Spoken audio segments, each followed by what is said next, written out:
პრინციპში თქვენს წინა თემას მინდა დავუბრუნდე და მაგასთან კავშირში არის, იმიტომ რომ ეს მოგეხსენებათ მიუნხენის კონფერენცია არ არის რიგითი კონფერენცია, ეს არის მუდმივად, სადაც ყალიბდება ამ შემთხვევაში ეპოქალური უსაფრთხოების ახალი კონფიგურაცია, სამწუხაროდ საქართველოს ოფიციალურ დონეზე იქ არ იყო წარმოდგენილი და რაც მოხდა პრეზიდენტი იყო მხოლოდ და გულისხმობ იმას, რომ ეს თქვა როგორც უნდა ყოფილიყო, როგორც იყო ზოგადად ტრადიციულად საქართველოს, საქართველოს სხვათაშორის არის მოწვევაზეც არ არის დამოკიდებული, ასე ვთქვათ, ის საქართველოს იხდის საწევროს და შესაბამისად შეეძლო უბრალოდ მათ არავინ არ შეხვდებოდა და ამიტომ სალომე ზურაბიშვილი და გიორგი გახარიას ჩასვლამ პრაქტიკულად ჩაანაცვლა ეგრეთ წოდებული ოფიციალური ხელისუფლების იქ არ ყოფნა და როგორც ჩანს ამ წარმატებულმა ვიზიტმა და ეს არ იყო უბრალოდ ჩვენი შეფასება, ეს იყო ყველა შეხვედრის მერე, ასე ვთქვათ, პროტოკოლური გამოხმაურება ყველა ამ შეხვედრის, მათ შორის მინისტრებიდან სხვადასხვა ევროპული ქვეყნების, რომელიც ასევე ეხმიანებოდნენ, რაც ჩათვალეს, რომ მათთვისაც ძალიან ვალიდური და საინტერესო იყო ეს შეხვედრები, როგორც ჩანს, აი ამ ჩანაცვლებამ, რომ ყოფილ პრემიერმა გააკეთა იმაზე მეტი, ვიდრე გააკეთა ხელისუფლებამ, ფაქტიურმა, დე ფაქტო ხელისუფლებამ და პრაქტიკულად საქართველოს იქ არ ყოფნა, არ გამოჩნდა, იმიტომ რომ სალომე ზურაბიშვილი და გიორგი გახარიას იქ ყოფნა, შექმნა იქ განცდა, რომ საქართველოს იქ არის და აი ესეთ რთულ, ძალიან რთულ და ძალიან დატვირთულ დღის წესრიგში საქართველოს საკითხი მაინც გარკვეულწილად იყო, შეიძლება არა ძირითადი პანელების, მაგრამ ეს ვთქვათ, საიდ ივენთების და ძალკეული მრგვალი მაგიდების ფორმატში, რაც კატასტროფა იქნებოდა ეს რო არ ყოფილიყო, როგორც ჩანს, ამან განსაკუთრებულად გააღიზიანა და ეს მეორე ტალღა უკვე შეტევის, რაც განახორციელა, რა თქმა უნდა, ბავშვსაც კი არ ჯერო, რომ შემთხვევითი იყო, კვერცხებით არა, ღამის 5 საათზე არ დადის აეროპორტში, მით უმეტეს, როცა ტელევიზია მისული პოსტივი, ვითომ მოქალაქემ გადაიღმა სინამდვილე პოსტივის გადაღებული იყო ეს ყველაფერი და ჩვეულებრივი დადგმა იყო იმისთვის, რომ აი რაღაცა დაამცირონ, რაღაცა რეპუტაცია შეულახონ და რაღაცა პროვოკაციაზე წამოიკიდონ, რაც პრინციპში არ გამოვიდათ, მაგრამ ეს არის გამოძახილი, რომ ხელისუფლება წვავედ რეაგირებს წარმატებულ პროცესზე, წარმატებულ რაც ყველა აი საქართველოს წარმატება ამ შემთხვევაში პარტიული წარმატებაზე ხო არა ლაპარაკი საუბარი არც ერთ შემთხვევაში პარტიულ ინტერესებზე მიუნხენში პარტიულზე და პარტია საქართველოსთვის ამაზე ხო არ იქნებოდა იყო საუბარი საქართველოს უსაფრთხოების გამოწვევის საქართველოს შიდა პოლიტიკური ვითარებაზე და ასე საქართველოსთვის წარმატებულზე მაინც თავის გეგმას მიყვება იქნებოდა თუ არა მიუნხენი იმის და მიუხედავად მან ჯერ კიდევ როდის დაუანონსა ყველას რომ გახარია არის მისი სამიზნე და მისი პოლიტიკური ძალა და ამ მრჩეველზეც კი დაისვა კითხვა არა მარტო კი არა ეს გასაგებია რომ რა თქმა უნდა ელექტორალურად გახარია და ზოგადად ჩვენი პარტია იმიტომ რომ ყოფილი ოცნების წევრები ვარ ჩვენ და გარკვეული ავტორიტეტი გარკვეული დამსახურებები პერსონალურიც აქვს და რა თქმა უნდა მაგრამ ეს პერსონალური იმიტომ რომ მის ეს სიმტკიცეს არ გოს ანუ ჩვენი არსებობა ჩვენი წარმატებული ნაბიჯები ანგრევს პირველ რიგში ქართული ოცნების სიმტკიცეს იმიტომ შიგნით ხედავი და დარწმუნებული ვარ დღესაც მე მახსოვს ეს პერიოდი როდესაც დღევანდელ ყველა ლიდერთან შედარებით გახარია განსაკუთრებულად პოპულარული იყო და დღესაც უფრო პოპულარულია დარწმუნებული ვარ გარკვეულ წრეებში შიგნით ვიდრე მოქმედი ლიდერები არიან. ამიტომაც მათ ერთგვარი აჩრდილისაც ეშინიათ ქართულ ოცნებაში. აღარ არის გახარია, მაგრამ აი ქართულ ოცნებაში გახარიას აჩრდილის ეშინიათ და მაგაში მდგომარეობს მათი განსაკუთრებული აგრესია და იმ ფონზე როდესაც მართლაც ეს უსუსური ვიზიტებისა და არ შემდგარი ვიზიტების ფონზე როდესაც ცდილობენ რომ ვიღაცა ცალკეულ ელჩებს იქნებ ხელი ჩამოართვან სადღაც და რაღაც ვიღაცა სადღაც გამოიჭირო ამ ფონზე ძალიან მაღალი დონის შეხვედრები ყოფილი პრემიერის ანგრევს მათ ესე ვთქვათ სტრატეგიულ ამოცანებს რომ არავინ აქ არ არის ადეკვატური გარდა მათსა და ესენი ცდილობენ რაღაცა შექმნა გარკვეული ილუზია თითქოს ვიღაცა მათ აღიარებს და აღმოჩნდა რომ არა თუ არ აღიარებს აღიარებენ მათ თავარ ოპონენტებს იგივე სალომე ზურაბიშვილს და გიორგი გახარიას როგორც საქართველოს წარმომადგენლებს და კიდევ ერთხელ ის არ იყო იქ წარმოდგენილი როგორც პარტია საქართველოს ლიდერი იქ იყო საქართველოს ყოფილი პრემიერ-მინისტრი რომელიც საქართველოსთვის პირველ საკითხებზე საუბრობდა და კიდევ ერთხელ მიუნხენი არ არის პარტიული ინტერესების რა თქმა უნდა მიუნხენის კონფერენცია არის ადამიანების თავშეყრა არა მარტო მოქმედი მაღალჩინოსნების არამედ ყოფილი მაღალჩინოსნებისაც ვისაც აქვს გამოცდილება ბექგრაუნდი და ეკუთვნის მოკლედ ამ თემაზე ლაპარაკი ასე რომ მოკლედ რომ ვთქვათ აქ მინდა ვიკითხო რაღაცნაირად ეს კვერცხების დაშენა სის პირველი ნომრისთვის თავის დროზე პრემიერისთვის რომელიც მათთვის საფიცარი იყო მე მახსოვს ეს ინტერვიუები არაერთხელ ჩამიწერია საქართველოს პარლამენტში სიტყვა გახარიას როგორც კი ახსენებდი იწყებოდა ქებათა ქებაა მათი მხრიდან. რიგი იყო, ვინ უკეთ შეაქებდა გახარეს. აი ეს რა შეგიძლიათ უთხრათ დღევანდელ გუნდის წევრებს ივანიშვილის, თუ მისთვის ასეთ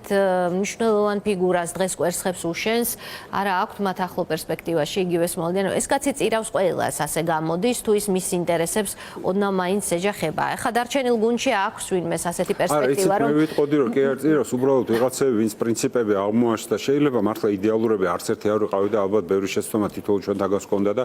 გიორგი გახარიასაც და ამაზე არ გვაქვს პრეტენზია, რომ შეცდომები არ ქონია და უშეცდომო პოლიტიკაში საერთოდ ვერ იქნება, მაგრამ პრინციპი როცა აღმოგაჩნდება და რაღაც პრინციპულ მომენტში, რაღაც კონკრეტულ საკითხზე უბრალოდ აღარ გაატარებ, ის ხალხი იქ როგორც ჩანს აღარ დარჩა. მე დღესაც ვქონდა, მართლა არ ვიცი რას დაემსგავსა ეს ხალხი, რას დაგამსგავსა ქართიკოს ეთურმა, იმიტომ რომ ეს მონოლოგი, რომელიც დათა თუთაშხიას მონოლოგია, ხო,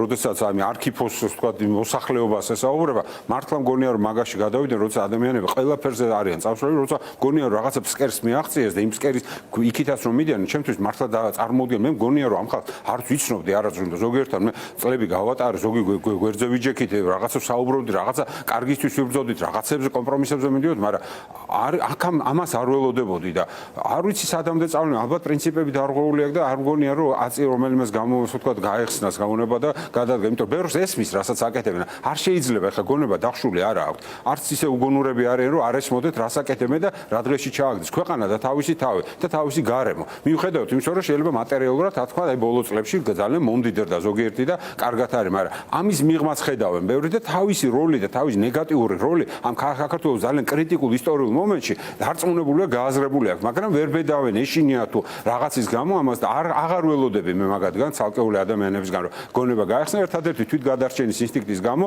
თუ მიხვდებიან რომ უბრალოდ იქ მათი მომავალი არის ქვეყნის მომავალი მასთან ერთ ამ ხალხთან ერთად არ არის და იქნება და რაღაც მომენტში თავის თვითგადარჩენის ინსტინქტმა იმუშაოს. თორე კი რა თქმა უნდა ამას მოუწყობენ, მაგრამ მაგის შიშით ახლა რომ რაღაც ვიღაცა კვერცხს გესვლისად ვიღაცა Facebook-ში შეგაგინებს, მე არ ვიცი რაღაც პრინციპებს არ უნდა უღალატო. ამაგერო შეიძლება სანქციებს გადარჩნენ. აი აქ უნდა ვიკითხო, თქვენ ახსენეთ მიუხედავად კონფერენცია, იქ გაცილებით დიდი თემები წყდება ამ წუთას თუნდაც ვიდრე შესაძლოა რომელიმე ჩინოვნიკის სანქცირება იყოს, მაგრამ დიდ სურათში ეს საქართველოს შავი ზღვის თემაა და საერთოდ ამ ქვეყნის მომავლის თემა და ესმით ევროპელებს. მიუხედავად დაბრუნებულმა გახარიამ ხოგრიშვილმა რა განწყობით არიან ისინი, იმიტომ რომ ხალხი რომელიც ბევრი დღეა უკვე ძალიან 80 დღე იყო შაბათს, ხო? დღეს ორშაბათია. ხო, 82 მეორე დღეა. აი ეს ხალხი არ იღლება, მაგრამ ამ ხალხს სჭირდება სტიმული, სჭირდება რეაქცია დასავლეთიდან, ეს სანქცირება იქნება თუ ასე შემდგომ. აი ეს რა განწყობით ჩამოვიდა ეს ხალხი? ხო, ეხლა ესეთ კონკრეტულად ძალიან ძნელი ამ შეხვედრების ფარგლებში, თუმცა ევროპული განწყობა და შეხვედრებისთანაც იყო ძირითადად ევროპელები იყვნენ და ასევე საკანონმდებლო ორგანოს წარმომადგენლები ამერიკის შეერთებულ შტატებიდან. რა თქმა უნდა, ძალიან საბოლოოდ კონფიგურაცია საერთაშორისო კონიუნქტურა როგორ ჩამოყალიბდება, ეს კიდე დავაკვირდებით ჩვენ აი უახლოესი თებერვალი, მარტი, აპრილი განმავლობაში. უახლოეს დღეებში ძალიან გამოიკვეთება სადამდე მიდის, თქვათ, იგივე ეს ევროპულ-ამერიკული ურთიერთობების თუნდაც ბზარი, რომელიც შეიძლება გარკვეულწილად გამოჩნდა და იყო ამაზე, თქვათ, იყო ვიცე-პრეზიდენტის საუბარი, ასევე იყო გერმანიის და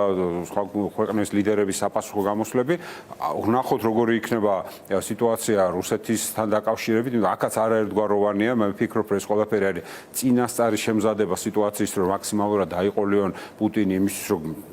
თქვათ სამშვიდობო შეთანხმებას მოაწეროს ხელი გარკვეული პირობებით, მაგრამ საბოლოო ჯამში მე ვფიქრობ, რომ ისეთი თავარი, ისე თქვა ტრადიციული ამერიკული ღირებულებები, ვთქვათ, იქნება უპირატესი, რა თქმა უნდა, არანაირ დათმობას მე პრინციპულ საკითხებზე დათმობას არ ველოდები ამერიკის შეერთებული შტატების მხრიდან, შესაბამისად ეს კონიუნქტურა, რომელიც დღეს თითქოს და турბულენტურია, რომელიც არ აძლევს ქვეყნებს და მათ შორის ამერიკის შეერთებული შტატების ადმინისტრაციას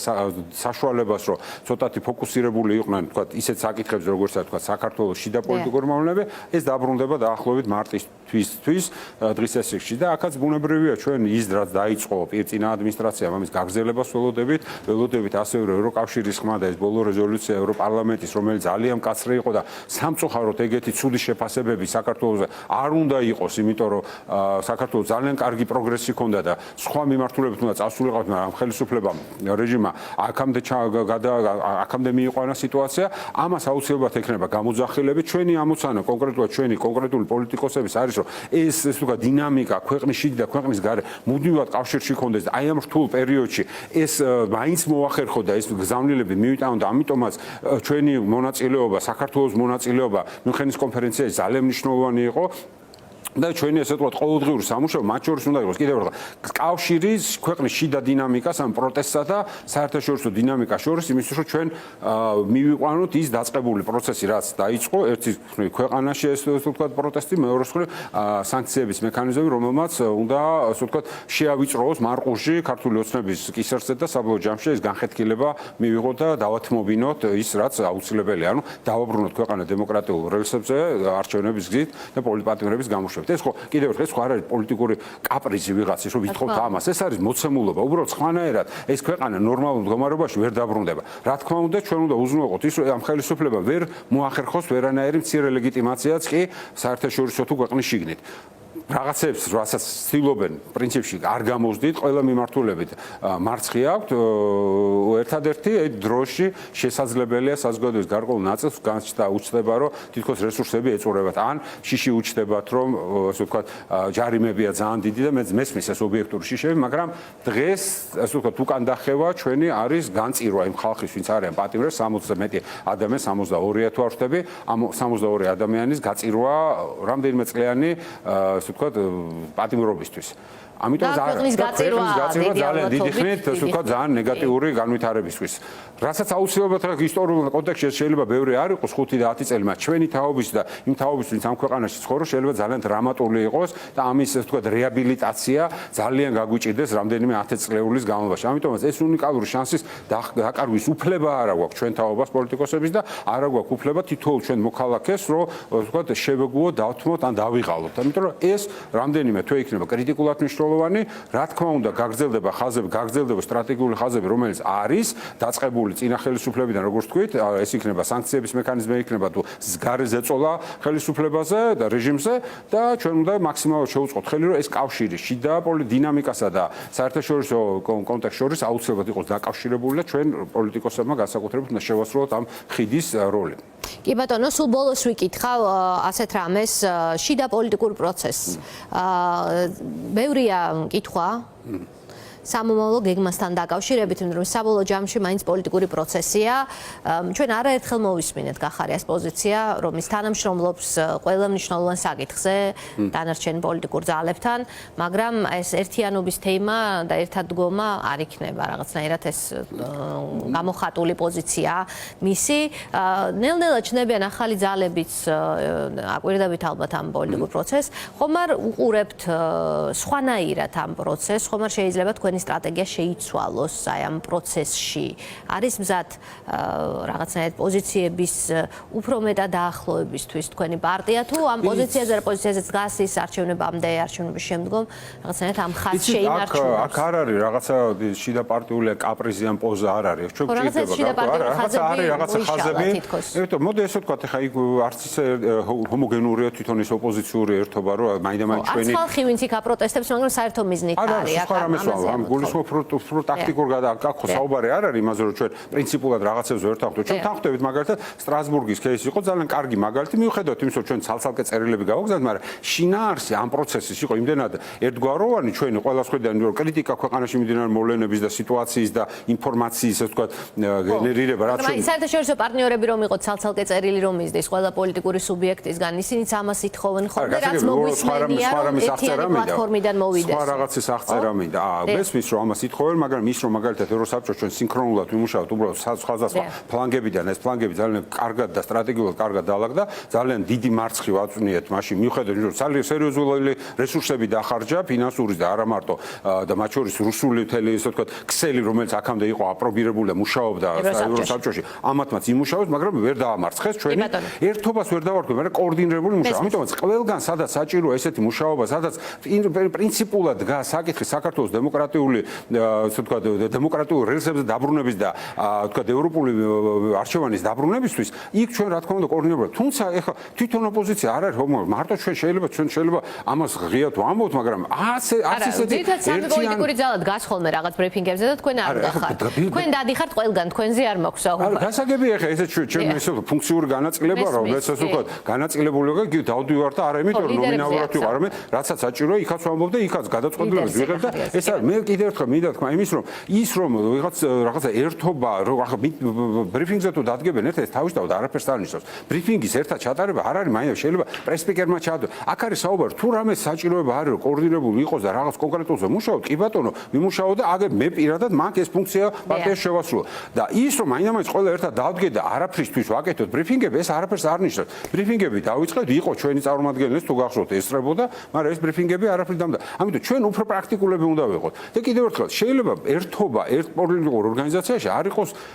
ორგანული და ვერ იყოს იმიტომ რომ მართლა ძალიან განსხვავებული ბექგრაუნდი გვაქვს განსაკუთრებით ჩვენ და ნაციონალური მოძრაობის წარმომადგენლებს მაგრამ გარკვეულ გამსხვილება გარკვეულ თანხმობა მეორეა როდესაც ერთობას გვეუბნებიან და იმავე დღეს ჩვენს წინააღმდეგ დამონათება მიდის ეგეც ცოტათი არასწორია იმიტომ რომ ხდებით ანუ ერთი სიტყვით გვეუბნებიან ერთად გულისხმობთ ახლა უბრალოდ ამ დიალოგის გასაგრძელებლად ამ წუთას რო არ გვაქვს ერთობა ერთიანი საქმის კეთებას არ ჭირდება მაინდამაინც დავждეთ და ერთად ვილაპარაკოთ ზოგჯერ შეიძლება ვაკეთოთ ერთი საქმე ანუ ტუნელი სხვადასხვა ვირაბი სხვადასხვა მხრიდან ვხაროთ მაგრამ სწორად ვხარო და აუცილებლად შეხვდება ეს ვირაბი ერთმანეთს ეს არის მნიშვნელოვანი და არა ის რომ ახლა დავდგეთ და ერთიანი რაღაცა აბსტრაქტული ბრიფინგები მოვაწყო